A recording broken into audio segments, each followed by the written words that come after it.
La escena inicial de la película nos muestra al protagonista de esta historia amarrado en una silla por un hombre misterioso que sujeta una pistola en sus manos, mientras nos muestran que hay una camioneta llena de explosivos y otros edificios que están a punto de ser destruidos. El narrador nos comenta que todo esto empezó con una chica llamada Marla Singer, entonces decide contar la historia desde el principio para hacernos entender mejor el contexto de la escena. Nos transportamos al pasado para ver un recuerdo del protagonista en un grupo de apoyo a hombres que sufrieron cáncer testicular, mientras abraza a un hombre llamado Bob. Nos vuelve a decir que debe retroceder aún más en el tiempo para explicar bien la historia. Retrocedemos aún más y el protagonista nos comenta que no ha podido dormir por 6 meses. Debido al insomnio, ha empezado a sufrir alucinaciones y paranoia, lo que nos hace ver brevemente la imagen de un hombre en esta escena. Avanzamos un poco en el tiempo y descubrimos que el protagonista es un comprador compulsivo, gasta cientos de dólares en decoración, platos, muebles, etc. Volvemos a avanzar en el tiempo y lo vemos en una consulta médica donde desinteresadamente su doctor le dice que no se preocupe porque nadie se muere de insomnio, mientras que el protagonista le confiesa que también sufre de narcolepsia, ya que se queda dormido y despierta en lugares extraños. El doctor le dice que lo que necesita es dormir y que si quiere ver a gente con verdaderos problemas, vaya a un grupo de apoyo a hombres con cáncer de testículo. Mientras el doctor se aleja, vemos por segunda vez a un hombre en la escena. Siguiendo el consejo del médico, decide ir al grupo de apoyo donde varios hombres comparten sus experiencias sobre el cáncer testicular. El orador principal consuela a un hombre que llora por haber perdido a su esposa y vemos por tercera vez al hombre misterioso en esta escena. Al final de la sesión, volvemos al primer recuerdo donde estaba abrazando a Bob. Bob le cuenta su historia y le dice que está bien llorar. El protagonista deja fluir sus emociones y se desahoga. Luego va a su casa y logra dormir toda la noche. Esto hace que encuentre un nuevo pasatiempo. Va a varios grupos de apoyo para personas con problemas o enfermedades incurables. Esto lo hace poder desahogarse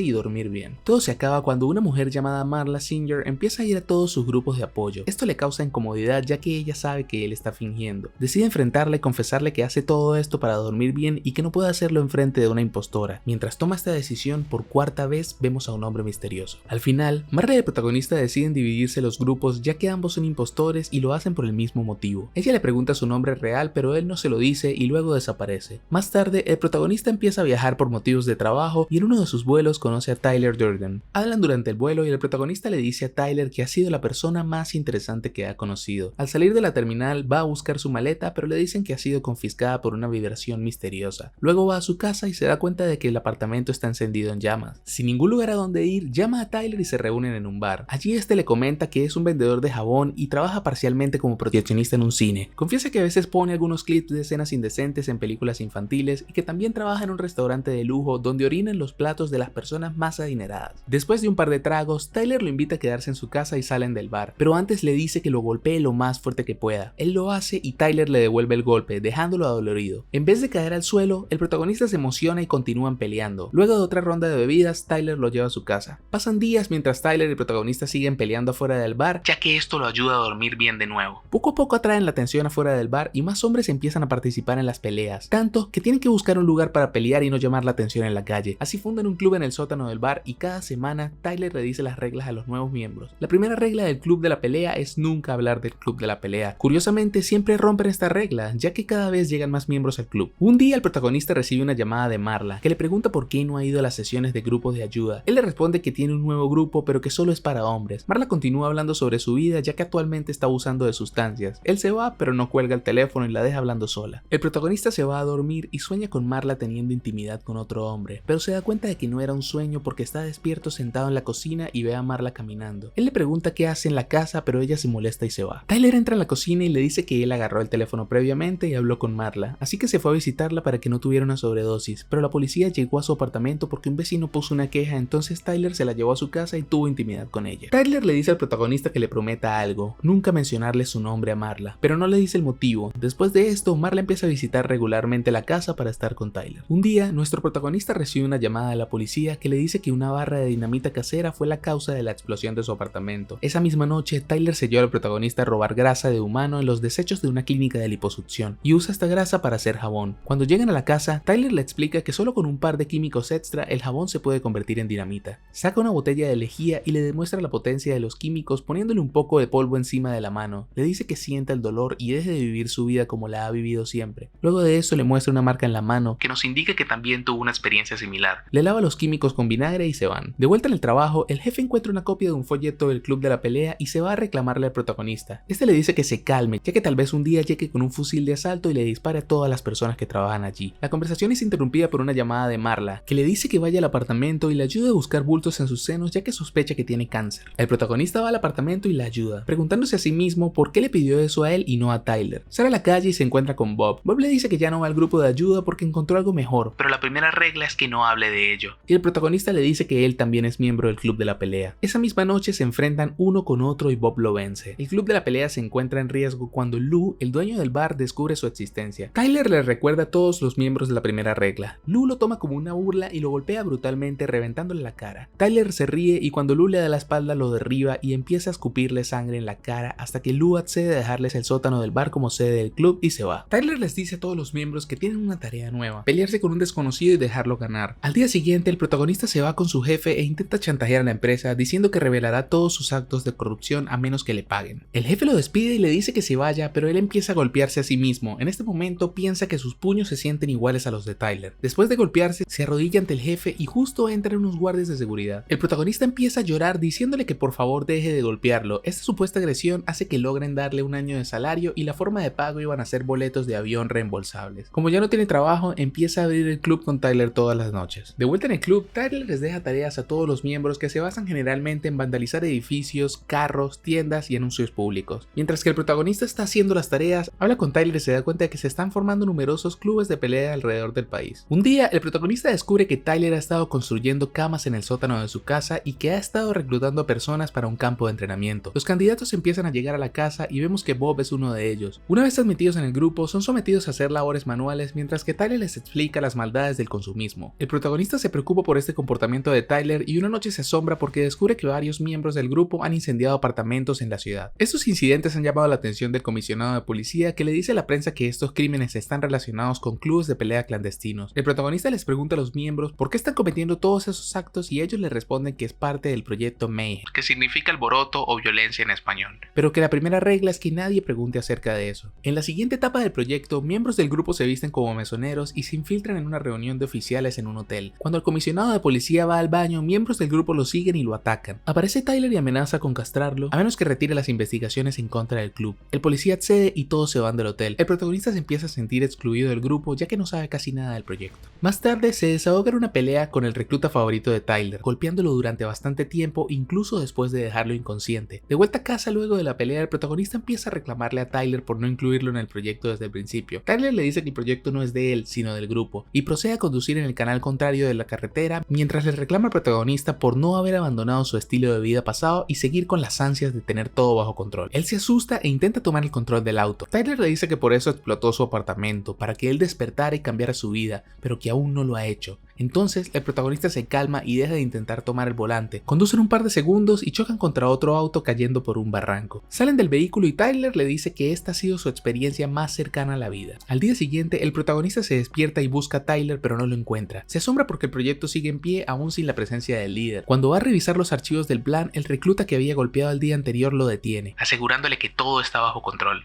Esa noche Marla va a visitarlo a su casa, pero el protagonista dice que Tyler no está. Ella lo mira mal y decide irse. Luego de esto nos enteramos que uno de los reclutas había sido abatido por un miembro de la policía mientras cumplía una tarea que era destruir una pieza gigante de arte en las afueras de una popular franquicia de cafeterías. En ese momento descubrimos que Bob fue el miembro asesinado. El protagonista siente que el proyecto ya ha ido demasiado lejos y empieza a buscar a Tyler para ponerle fin. Agarra los boletos del avión que le dieron al ser despedido y busca a Tyler en todos los clubes de la pelea que habían sido abiertos alrededor del país. Después de llegar a varios de ellos, el protagonista narra que constantemente se sentía en un estado de déjà vu, pero que probablemente era por la falta de sueño. En una de sus visitas a clubes, el bartender le dice bienvenido de nuevo señor, pero él nunca había visitado ese lugar. Entonces el protagonista le pregunta que si lo reconoce y el bartender le responde que si es alguna clase de prueba, a lo que el protagonista responde que no es ninguna prueba. Entonces el bartender comenta que él estuvo el jueves pasado preguntando por la seguridad del hotel. De nuevo el protagonista le pregunta al bartender ¿sabes cómo me llamo? ¿Cuál es mi nombre? Y este le responde usted es el señor Tyler Durden, el que me hizo esto, señalando su muñeca en la que tenía una cicatriz por una quemadura. En medio de la confusión, el protagonista regresa al hotel y llama a Marla, preguntándole que si alguna vez ellos habían tenido intimidad. Ella confundida le responde que sí, que son novios, y se dirige a él por el nombre de Tyler. Después de que Marla cuelga, Tyler aparece en la habitación expresando su desagrado con él por haber roto la promesa de nunca mencionar su nombre con Marla. Dándose cuenta de la situación en la que está, el protagonista empieza a recordar ciertas cosas que ha hecho desde que se conocieron, y se da cuenta de que Tyler y él son la misma persona. Tyler le explica que él está estaba buscando formas de cambiar su vida y en ese momento apareció para ayudarlo, pero que Marla es una amenaza para el plan porque sabe demasiado. El protagonista colapsa del cansancio mientras discute con Tyler para que detenga sus planes. Cuando despierta, inmediatamente corre fuera de la habitación y toma un vuelo de regreso. De vuelta en casa, descubre los planos del proyecto que apunta a varios edificios en la zona financiera. Intenta advertirle a los gerentes de cada uno de los edificios, pero se da cuenta de que todos han sido reclutados por el grupo. Desesperado, toma todos los documentos del proyecto y se va. Se encuentra con Marla y la convence de dejar la ciudad por su propia seguridad. Entonces va a la policía y les habla sobre el proyecto. Revela que Tyler quiere bombardear edificios en la zona financiera para borrar todos los archivos de las deudas de tarjetas de crédito y desatar el caos. El detective en jefe le dice que tiene que salir para verificar parte de la información. Cuando el detective sale de la habitación, los otros tres oficiales empiezan a hablar emocionados sobre el proyecto Mayhem. Sin embargo, le dicen al protagonista que ahora tienen que castrarlo porque aparentemente él mismo había dado la orden de castrar a cualquiera que interfiriera con los planes, incluyéndolo a él. Cuando los oficiales están a punto de cortarlo, el detective en jefe les dice que vayan a la casa de Tyler Durden. Él aprovecha la distracción para tomar un arma y escapar. Se va corriendo para buscar una de las bombas, la encuentra en un estacionamiento e intenta desarmarla, pensando que él también podría hacerlo porque Tyler sabe. Cuando logra desactivar la bomba, aparece Tyler y empieza a golpearlo. Las cámaras de seguridad nos muestran que él está peleando consigo mismo. Cae por unas escaleras y queda inconsciente. Al despertar, nos encontramos de nuevo en la escena inicial de la película, solo para descubrir que el hombre con la pistola era Tyler. El protagonista le ruega que detenga el plan, pero Tyler insiste que el proyecto debe ser realizado para liberar a las personas del consumismo. Le asegura que nadie morirá con las explosiones porque son edificios que están vacíos. En ese momento se da cuenta de que la pistola no está en manos de Tyler sino de él, y le dice a Tyler que sus ojos han sido abiertos. Se pone la pistola en la boca y dispara. Sin embargo, cuando jala el gatillo, la bala sale por su mejilla y vemos que Tyler, con una herida en la cabeza, cae al suelo y desaparece. Miembros del club llegan con Marla. El protagonista les dice que la dejen solo con ella y se van. Marla empieza a reclamarle por haberla secuestrado con miembros de su grupo, pero se asombra al ver la herida en su mejilla. Él le dice que todo estará bien, pero los edificios comienzan a explotar. Mientras vemos cómo caen uno a uno, el protagonista le dice a Marla que ella lo conoció en un momento extraño de su vida y acaba la película. Y ahora viene la explicación. Como un disclaimer, quiero destacar que esta es mi versión de la película, ya que todos pueden interpretar cosas diferentes. Para mí la película es una crítica a muchas cosas, pero principalmente al sistema social, al capitalismo, al consumismo y al conformismo. El protagonista es la personificación del trabajador común y corriente que odia su trabajo y no trabaja para vivir, sino vive para trabajar. También es una crítica al sistema de salud que no atiende debidamente a las personas con problemas psicológicos, ya que claramente el protagonista es un paciente digno de un psiquiátrico. Todas las veces que vimos a un hombre brevemente al principio de la película era Tyler, que estaba tomando fuerza dentro de su mente y dejó de aparecer cuando el protagonista iba a los grupos de ayuda y podía desahogarse. Pero al llegar Marla volvieron sus problemas y Tyler vino con tanta fuerza que llegó a verlo como una persona real. De hecho, cuando Tyler habla de que ponía escenas indecentes en películas infantiles, es un guiño lo que hace para aparecer en la mente del protagonista. La personalidad de Tyler Durden es lo que él quería ser, el tipo desinhibido sin responsabilidades que no necesita de nada material para sentirlo todo, mientras que el protagonista es todo lo contrario, un hombre que siempre buscó llenar ese vacío existencial esforzándose más en el trabajo para conseguir un ascenso, aguantando que su jefe lo pisoteara e incluso volviéndose un comprador compulsivo intentando llenar de alguna forma el ya mencionado vacío existencial. Hasta que un día explotó y desató su peor personalidad, volviéndose tan primitivo como para buscar arreglar problemas golpeándose con otros hombres y buscando una sensación de satisfacción al destruir todo lo que él creía le había arruinado la vida, empezando por el sistema social. Aquí nos lo muestran como la base de datos donde estaban todas las deudas de tarjetas de crédito, pero esto es una simple metáfora que puede ser sustituida dependiendo de los sentimientos y problemas de cada persona.